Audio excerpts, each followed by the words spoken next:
Agus, pelikula baten aktore, trikiari esker, telebista saio bateko aurkezle trikiari esker, talde bateko buru trikiari esker, enpresa bateko buru izan zeinan trikiari esker, edo musikari esker, abeslari behibiltzen zara, trikiari esker, irakasle trikiari esker, ez dakit, zer gelditzen Jakoba, Agus Barandiarani egiteko trikiari esker? Bueno, gauza asko, ez? Gauza asko. Burutxu honek beti dabile gauza pentsatzen eta proiektu berrietan eta horrelako gauzak, ez? Baina egia da, trikiari esker, trikia da nire bizia. 35 urte daramatzat ja trikia jotzen eta hasieratik horren inguruan aritu naiz. Eta trikiak eman dit dana. Trikitilari guztia bezala, hasi nintzen ikasteko zerbait eta fisio bezala, gero hori bihurtu zen pixkanaka bodak egiten eta halako kontuak egiten eta ofizio ere bihurtu zen, eta gero txapelketak, diskoak kaleratu behar ziela eta halako kontuak. Orduan bisi honetan asko ikasi dut trikiari esker, asko kolaboratu dut, lagun asko egin ditut, eta benetan esperientzia oso onak jaso. Beraz, trikiari esker aurrerantzian jarraituko dugu bai.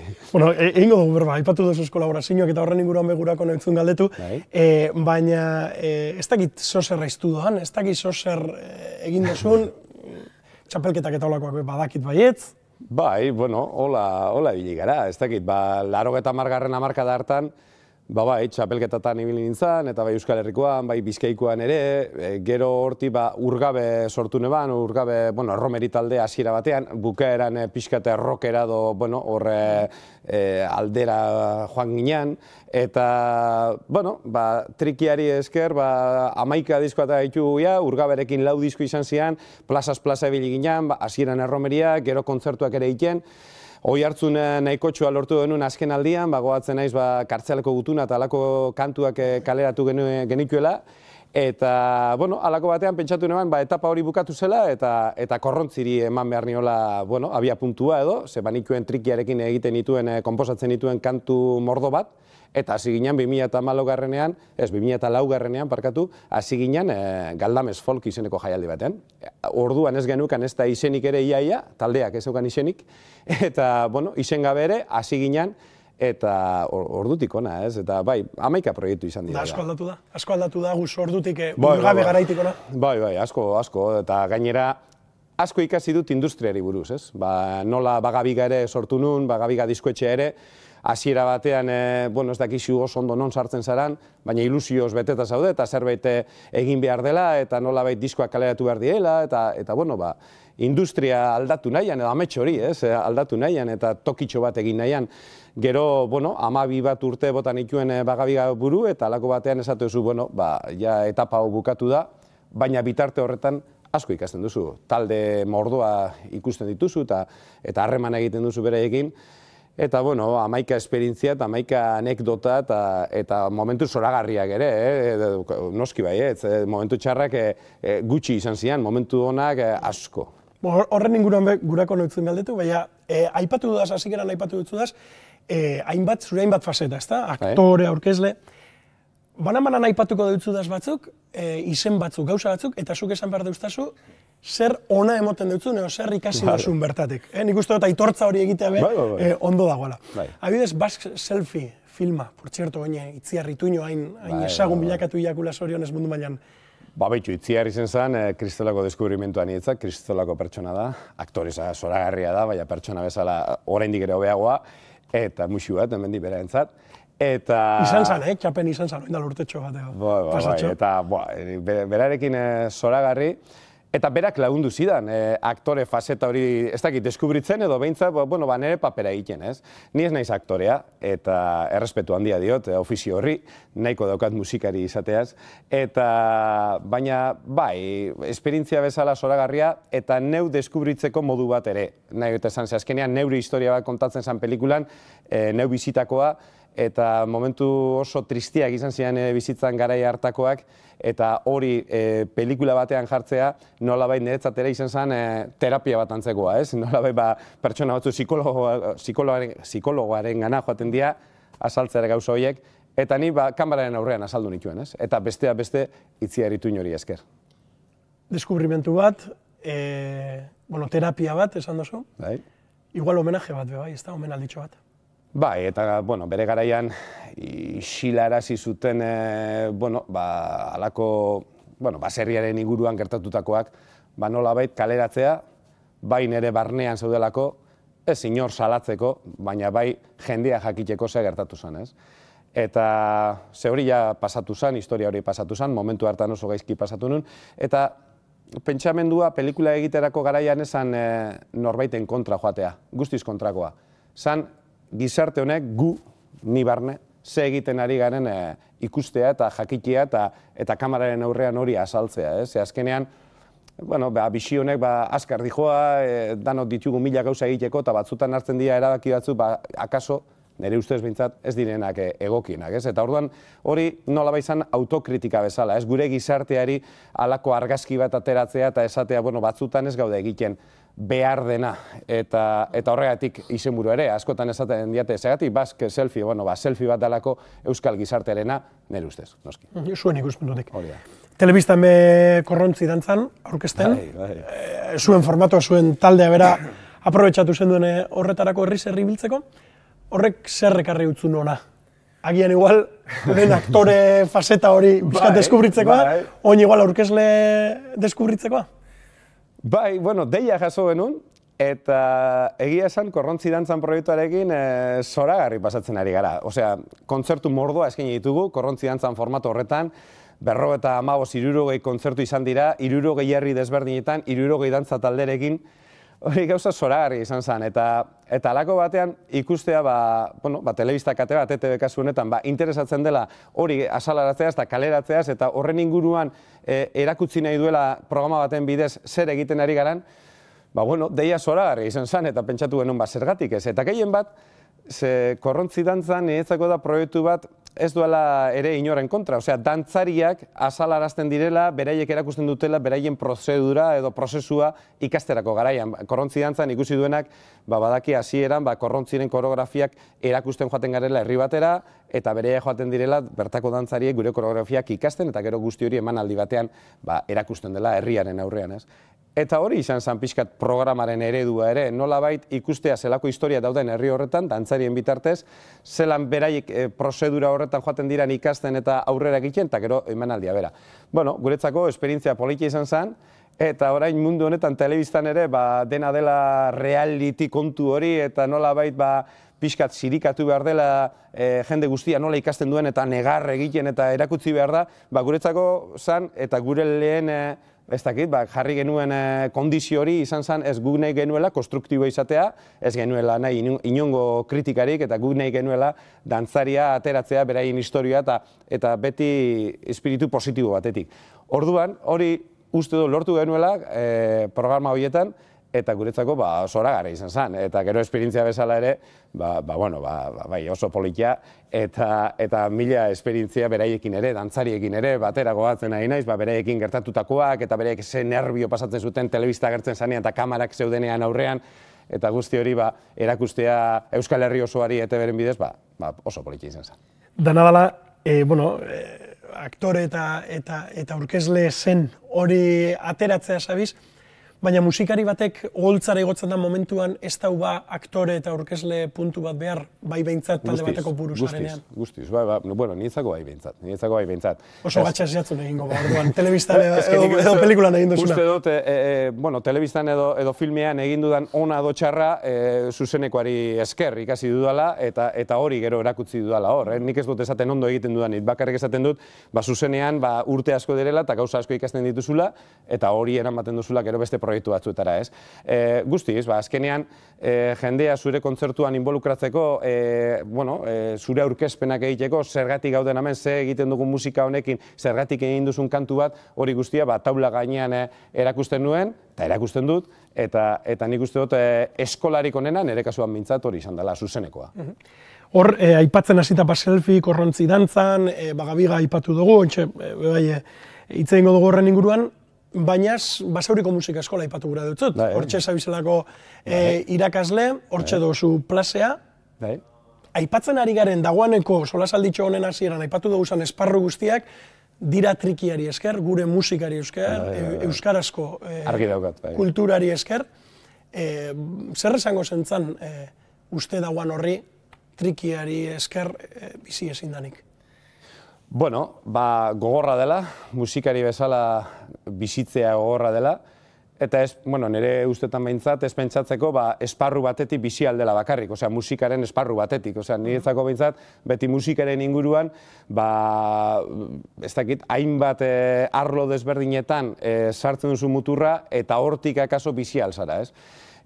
Nire kasuan, eukine bazan ere, garai batean, nire zalantzak, musikaren inguruan bizi alko nintzen edo ez, gogatzen naiz fabrika batean lan egiten nuela, 7 urte egon nintzen fabrika batean, transformadora elektrikoak egiten mungi inguruan, baina argi neukan urteak igaro ala bertan, handik atera behar nintzela. Osea, zenbat eta gehiago eta gogatzen nintzen, egon nintzela itxaroten, ze orduan eventualak eta ginean, eta sartu ginean enpresa horretan, eta alako batean esan zidaten, hemendik gutxira egingo zaituzte fijo. Niretzako ez dakit zen berri ona do txarra. Jende guztiarentzat zen oso berri ona, enpresa ona zen, eta jarraitzen du, eta ez dakit zen. Ni geratu nintzen, nik ez dut hemen egon nahi. Esan duen zure burua bertan ikusten. Ez, inondik inora. Eta orduan, pentsatu nahi, itxarongo dut fijo egin arte, eta eszedentzia bat eskatuko dut momentu horretan. Eta horrela egin nun, fijo egin ziaten, eta handik aste betera eskatu nun eszedentzia, eta joan nintzen. Eta gehiago ez nintzen bultatu. Zorionez, zorionez ez nintzen bultatu, bereik deitu ziaten, ez nintzen bultatu, eta orduan norberak ere beti ditu zalantza horiek, ez? Musikatik bizi alko zaran, ezingo zaran bizi, baina nire formula behintzat, nire esperientziagatik, izan da, hainbat esparrutan, musikaren hainbat esparrutatik bizitzea edo behintzat frogatzea, ez? Eta apustu egitea, apustu bat da. Eta azkenean, zuzenekoetatik bakarrik bizitzea, nire kasuan behintzat, ezinezkoa. Akaso zuzenekoetatik, klaseetatik, klaseak ematen, eta bestelako musika industria horren ingurutik bizitzea, hori dana englobatzen baduzu, akaso bai, ez? Eta horretan saiatu naiz, eta gaur egun hori egiten dut, eta hasi berri batiz esango nioke, ogibide bezala ez hartzeko hasieran, instrumentua ikasi behar dela afizioagatik, ez ogibide bezala, eta gero afizio hori bihurtzen bada ogibide, orduan pentsatzeko, beste esparru batzuetatik ere edan beharko duela eta muturra sartu beharko duela, ez? Nire esperientzia hori da bintzat. Afizioan hasi, gero ofizio bilakatzeko. Hori da. Bueno, eta aipatzen hasita... Baina gaur egun, asko egiten dira ofizio bezala hasi, afizio baino lehena. Askotan afizio izan gabera. Hori da. Orduan, pentsatze dute, hori izango dela beraien ofizioa, bai afiziorik ez daukate, ez? Eta nintzeko primordiala da, lehena da, afizioa edukitzea. Egiten duzun hori maitatu, eta gero horretatik bizi albazara... Eta gero, sortea baldin badaukazu, eta hortik bizi, primeran, ez? Horretaz bizi da, eta esango nuke zuretzat ere persona importantea dela edo berezia, ez dakit beragandik zerbait ikasi duzun, Xabier Zabala. Handia. Handietan handi, ez? Eta berak ere, nire kasuarekin alderatuz, berak ere egin zuen lan ikastola batean, eta eszedentzia bat eskatu zuen, eta berak ere izan ditu barne, hausnarketa horiek, eta nondi bisiko naiz, eta hori. Xabier Zabala, ezagutu nuen momentuan, ez dakit, 10 bat urte izango ja, eta hasiera batean ezagutu, ondo jauzi, eta bota nion erronka, egin behar dugu korrontzirekin sinfonikoa, eta berak konponketak egin zituen, eta nik, niretzako altxor bat izan zen, eta kristolako oparia berak egin zidana. Ze, nire batzen enintzala oso konstiente non sartzen ari nintzen. Zeni, ez dakit, sinfonika, eta egin behar dugu disko bat, eta korrontziren musika sinfonikoa, eta 50 musikari korrontziren atzean gurekin batera gure musika jotzen, eta Xabier Zabalak hasieratik esan zian, zu bazakizu non sartzen ari izan, eta hasiera batean nire ez jakintasunak esaten zuen, venga, aurrera egingo dugu.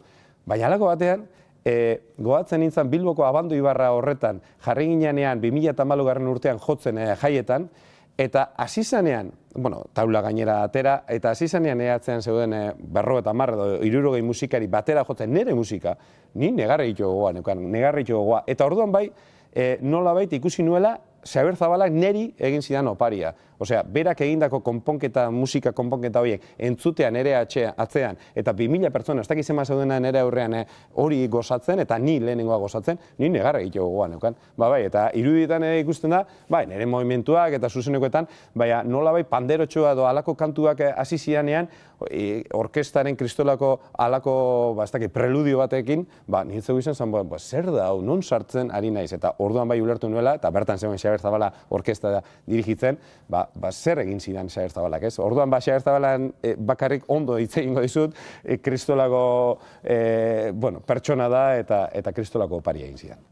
Labur, Agus, 2019 urtea pasau dela, zenbat kontzertu emon dozu esan badakizu? Hau galdetu gura dutzut, urrungo beste zalantza bat argitzeko. Behitu, aspaldian ez ditu zenbatzen. Goatzen ez, korrontzirekin hasi ginean, egia da, obsesionatuta nengoela, azkenean saiatzen zara proiektu bat aurrera eramaten, musikariak ere, korrontziko musikariak ere, nolabait apostu bat egiten dute korrontzin egotegatik, eta orduan berei behar dute lana ere, eta azkenean saiatzen zara hori mantentzen, eta kontzertu kopuru bat mantentzen, eta egiten dituen zerrendak, eta kontzertuen zerrendak, eta urterokoak, eta ez dakit, urten eman ditu 20, eta 25, 50, eta alako kontuak, ez? Baina heldu zain ja momentua, aurten dozente gehiago emongo duzu, seguro? Urte batzuetatik ona, jaz ditu dela zenbatzen egiten, eta ez da arrokeri kontu, benetan. Bakarrita, jaz didala buruak ematen, eta beti gaudelako jotzen. Asteburu ero badago zerbait, eta bai Euskal Herrian, zein Euskal Herritik kanpo, eta 2019 urtean ere, hola, aritu ginen, eta piloa kontzertu eskainiz, eta Isla Reunionetik hasi, ez dakit, Eskoziara, eta alako kontuak, ez? Eta orduan, gustora, eta egia esan, lana ez da falta, eta hori posgarria da.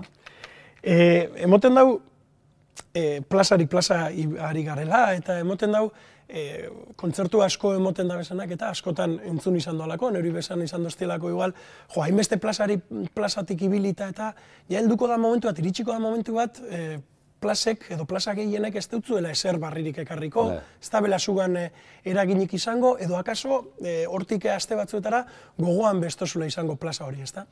Zugan, gubio badakigu hori holan ez dala, hain zorrotz behintzatez, ez dakit zugan plaza bakoitzatik zerk daukan eragin handiagoa, zerk eragiten dutzu, publikoaren jarrerak, agertokiak... Niretzako argi daukat, publikoa. Publikoa da kontzertu bakoitza berezia egiten duena. Niretzako publikoa da, etortzen dena, sarrera bat erosten duena, igual ez da berdin Euskal Herriko publikoa edo ez dakit, estatu batuetakoa, eta zure aurrean dagoen jende hori dantzan jartzea eta zelan hartzen duen zure musika ikustea, eta batzutan ze desberdinak diran beraiek dauzkaten jarrerak ikustea, oso gauza politia da. Eta hori ere norberanentzat reto bat da, eta bereie irakustea, eta Euskal Herritik kanpo goazenean, ze esanik ez. Euskal Herritik kanpo zure musika erakustea, Euskal Herriko musika erakustea, trikitixa bat zer dan erakustea, edo Alemanian jartzea publikoa itxitxe mukurrunduko abesten, hori oso gauza politia da. Niretzako publikoak egiten du kontzertu bakoitza desberdina. Taula, berdinantzekoa da, tokia batzutan handiagoa, txikiagoa izan alda, baina publikoa beti da desberdina, eta horrek egiten du zure musika berezi, eta zure egun hori berezi niretzat behintzat. Eta naiz eta batzutan egia den 4 edo 5 kontzertu ematen dituzunean segidan, laugarren kontzerturako, 5. kontzerturako nekatuta zauden, normala da, pertsona gara, baina ateratzen zarenean taulara eta ikusten duzunean jendea zelan hartzen duen zure musika eta txaloka hasten da talako kontuak, orduan zu pizten zara eta kontzertu hori niretzako behintzat desberdina da. Beraz niretzako ilusioa daukat kontzertu bakoitza emateko. Ilusioa galtzen baduzu, nik uste dut korrontzin ere kasuan galduta dagoela. Korrontzi, nondik datorri izena, por txerto? Bueno, asko, hor Facebooken eta jartze dutenean, taberna bat ere badago, korrontzi izeneko hori zure taberna izango da. Mungin, ez da. Mungin da, keba. Bueno, korrontzi izan, akordoia jotzen zuen tipo bat, mungikoa, duela urteak, eta joaten zala igandero Mungiko San Pedro Eleixera, mesaka baten zanean, bera egoten zan astoarekin, eta ez dakiz, eta bere akordoiarekin, txampon batzuk eske, ez, jo egiten zuen, eta txapela bota bera, eta txampona botatzen zizkioten, eta horrela, aste bat gehiago bizi izan, ez? Eta orduan, bera hil zan aspaldi, bere oinordekoak jarri eben korrontzi taberna, eta nik uste nuen, edo, bueno, garai hartan behintzat, 2004 urtean, hasi ginenean jotzen, eta ixen ipez, eta ixena behar genuela taldearentzat, eta karteletan jartzeko, eta halako kontuak eukini genituen, eta ni pentsatzen nuen, bueno, ez dakit, halako gau batean pentsatzen nuen, bitu, korrontzi ixena, eta hasiera batean, ez hitzean oso politia egiten, baina gero pentsatu nuen, bere atzean dagoen historia oso politia da. Nolabait musikari bat, garai haietan ere ezin bisiri musikatik, eta eskean eta txanpon batzu lortzeko, eta ez dakiz zer, uste nuen, berari omenaldia egingo diogu, eta uste dut oso historia politia dela kontatzeko, eta korrontzirekin, oroitzeko bentzat. Hor, lehen Gabiga aipatu duzu, utzi egin zenduan bertako buru izateari, igual, eta badakizu nondik noan, igual mundu musikatik edo hori da mundu ilunena, edo ezagutu duzun arlorik ilunena Bagabigari esker? Bai, ezagutu dut onena eta txarrena, hori da, bi aldeak ezagutu ditut, eta alde txar asko ere baditu, hori egia da. Eta batzutan, ez dute kritika egin nahi eseri buruz, bakoitzak jakingo du zer egin behar duen, nien nahi zinori ez dakite, alako aholkuak emateko ez. Baina bai ikusten duen, hasiera batean, ilusioz egindako gauza bat zela, hasi ginela proiektu bat aurrera eramaten, hasi nintzala taldeekin eta korrontziz aparte, eta urgabez aparte, eta alako kontuetaz aparte, beste talde batzuekin lan egiten, garaia batean, Gatibu, Esnebeltza, Doktor Deseo, alako talde potoloekin lan egiten nuen, beraien agendak eraman, beraien kontzertuak aurrera eraman, diskoak kaleratu eta alako kontuak.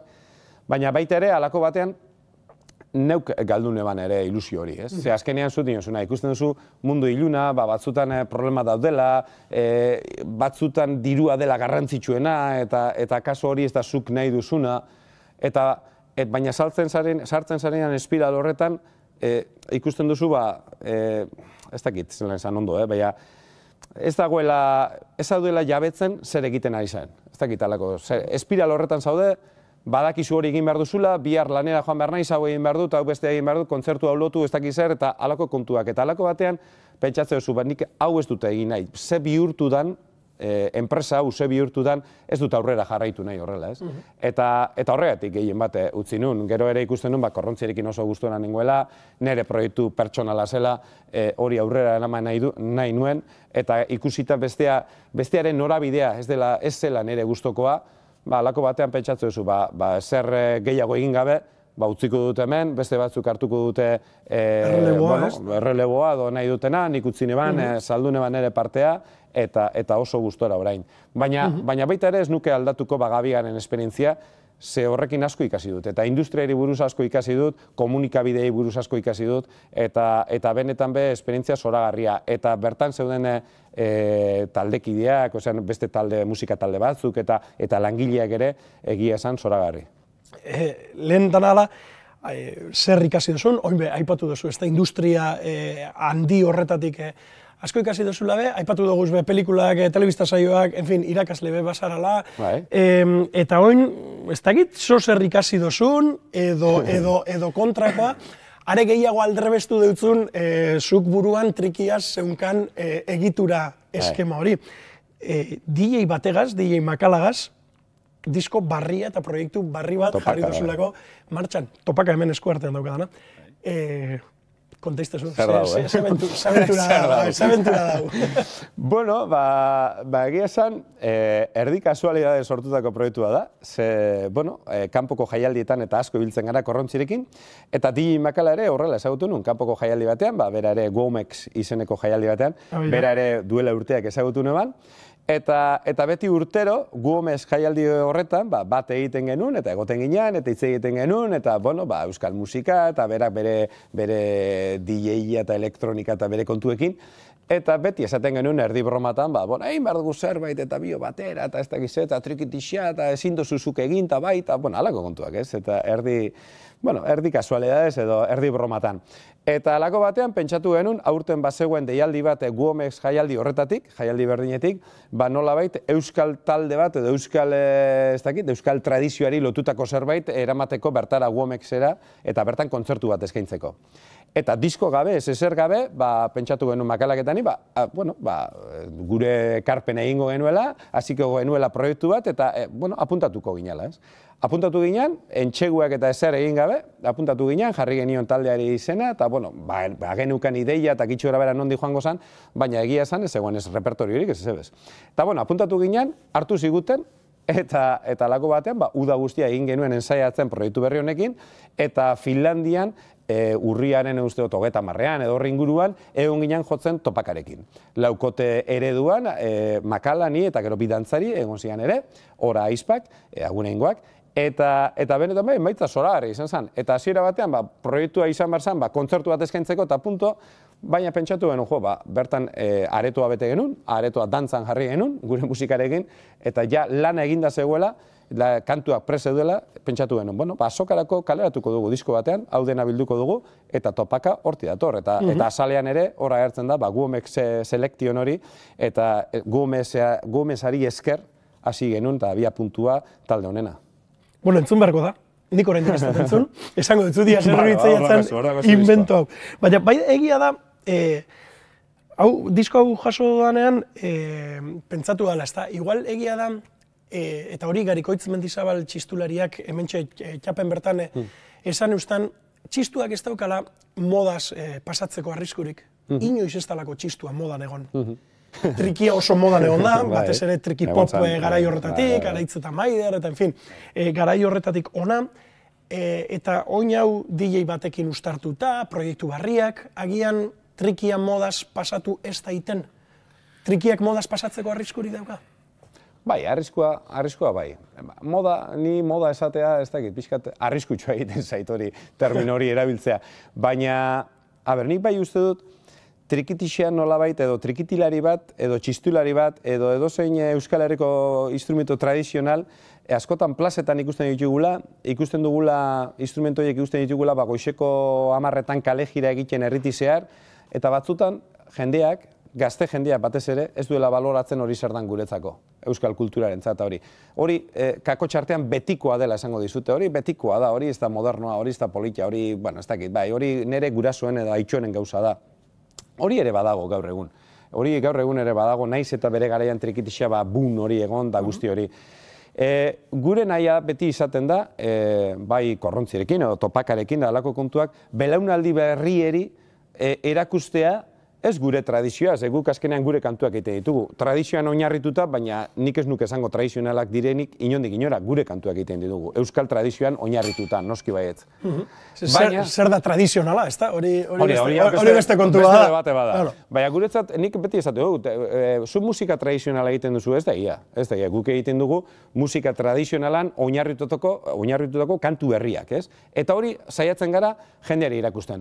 Zorionez, jendeak hartzen ditu euskal kultura bezala edo euskaldun kantu bezala, eta hori oso gauza politia da. Baina akaso belaunaldi berriak ez daukate horren besteko aukera, edo ez dute ikusten, behintzat aukera bai, baina ez dute ikusten igual horren modan dagoenik euskal trikitixiasko edo txistu edo txalaparta doinuak, ez? Eta hori da gure nahia. Hori beraiei hurbiltzea, esatea izan aldala modernoa, beraien modernoa kakotxartean, eta ez dela bakarri Rosalia bat entzutea, edo ez dakin hor entzutea. Hori ez gaude kentzen, ez gaude baztertzen, baina gurea ere baliogarria da, ez? Eta nolabait, DJ batekin juntatuta, trikitixea bestelako jantzi hori jarrikia, nolabait beraientzako modernoagoa baldin bada, eta ez gustatzen hitz hori, beraientzako edo horrela hartzen badute, behon daiola, ez? Bueno, bada, trikia da gure instrumentu bat balioan jartzeko, modu bat ere bada, ez? Kantu batekin, hasiko dira topak entzuten, korrontzi entzuten, eta hortik gustatu, eta igual esaten dute, oin bilatuko den Mariusi Alditurrega nordan, edo oin bilatuko den Tomasitzez bat nordan, edo Sakabi bat nordan, eta hori izango da gure ekarpena, ez? Bereiek hurbiltzea nolabait, beste batzuk egin zutenari, ez? Eta mantendu zutenari. Ordan gure nahia da, nolabait hori, beraientzako jantzi hori jarri trikitixari edo ez dakize instrumentori eta beraiei gerturatzea, ez? Hori da niretzako egiten duguna tradizio bezala ekarpena horretan, ez? Hor, hauz, sola salditxoa amaitzeko, aipatu dozuz belaunaldi, urrongo belaunaldiei transmititzea, aipatu dozuz aurreko belaunaldi batzuk, Maurizia, Sitze, Rufino Arrola bezarritan entzun dut bera aipatzen, Sakabi, en fin. Beti, Rufino beti. Imaginatzea asko izan dirala zuretzako, eta gaur egun, gainera hemen gagozala, Azkuna zentro honetan, hementxe egon nintzen, topatu nintzen ekitaldi baten, azkenekoz, areto hemen ondoan dagoen areto honetan bertan, Kepa Junkerarekin. Azkenekoz, bertan ikusen eban. Zer da zuretzako, Kepa? Zai ez tezin egiten jat, trikitilari bati, hori, hori galdetzen. Kepasan erreferentea, Kepasan, bera figura bat zenean, ni hasi nintzenean trikitixa jotzen, bere diskoak entzuten nituen, eta hori ezinezkotzat jotzen zenun, hori jotzea, nahi dut esan, eta gero egin duen ibilbide guztia. Ni beti izate dut, ni bajatzen aizenean hegazkin batetik Kanada aldean edo Cabo Verden edo ez da ginon, beti esaten diate, beraien hizkuntzan noski, beti esaten diate, hemen Kepa Junkera egon zan, ez dakiz ze urtetan, Orduan, hori, gero hartzen zara, are gehiago oraindik ere, berak egindako lanarekin. Madisonen jeitsi hegazkinetik eta bertako tipoak esatea hemen Kepa Junkera egon zan, horrek nahi du esan, Kepa Junkerak egin duela ekarpen bat euskal kultura eramateko, edo ez dakit nora eramateko, ez? Hori, erreferente bada, Kepa. Igual, egia da Kepa Junkerak egin dauan bideo paroa aprobetxatzen zabizela, beste batzuk, eta Kepa baino lehena bakaso Oskorri, lo que pasa que Oskorri igual internacional, zirkuitu horretan, igual esan mugitu horren beste, eta Kepa eta Grammy horren bitartez, eta lan asko egin zuen, eta kanpoan asko. Ni seguru nago, ez dakit aprobetxatzen, baina bere bideo hori hortik jarraitzen dugu, eta zorionez jendeak deitzen digu, eta ez dakit beraren gati den. Gure musikan bai daukala oihartzuna Kepa Junkerak, hori aurki daukat. Eta bere kantuak nire buruan eduki dute oihartzuna, eta seguru nago nire trikitixean jotzen dudanean horre badaukala ekarpen bat, eta jendea batzutan, kantu batzutan ikusiko dela. Honek Kepa Junkeraren nolabaiteko jatorria badauka, eta horrela da. Eta baita ere, Kepa Junkera, Rufino Arrola edo beste batzu trikitixearen bitartez. Baina Kepa Junkera da erreferente bat, eta zoritxarrez orain gaizki pasatzen ari da, egon nintzen, ospitalean da bera bizitatzen da hori, eta espero du, ja etxean dagoela, ia rekuperatzen den azkar. Agus, Kepari egin dutzagune aipamentxo hori horregaz amaituta bintzat, bakarrik espero dut, Kepa Junkera eredu da moduan, zube seguramente basara askorentzat, baina izatea, espero dut, eskerrik asko. Eskerrik asko zuri, eta nahi duzun arte, eta eskerrik asko danar. Gaurkotasuneko gaiak poltsikoan. Aldizkaria ostiralero doan eskuko telefonoan eta tabletan. Deskargatu aplikazioa. Egin txap. Irakurri, ukitu, ikusi, entzun.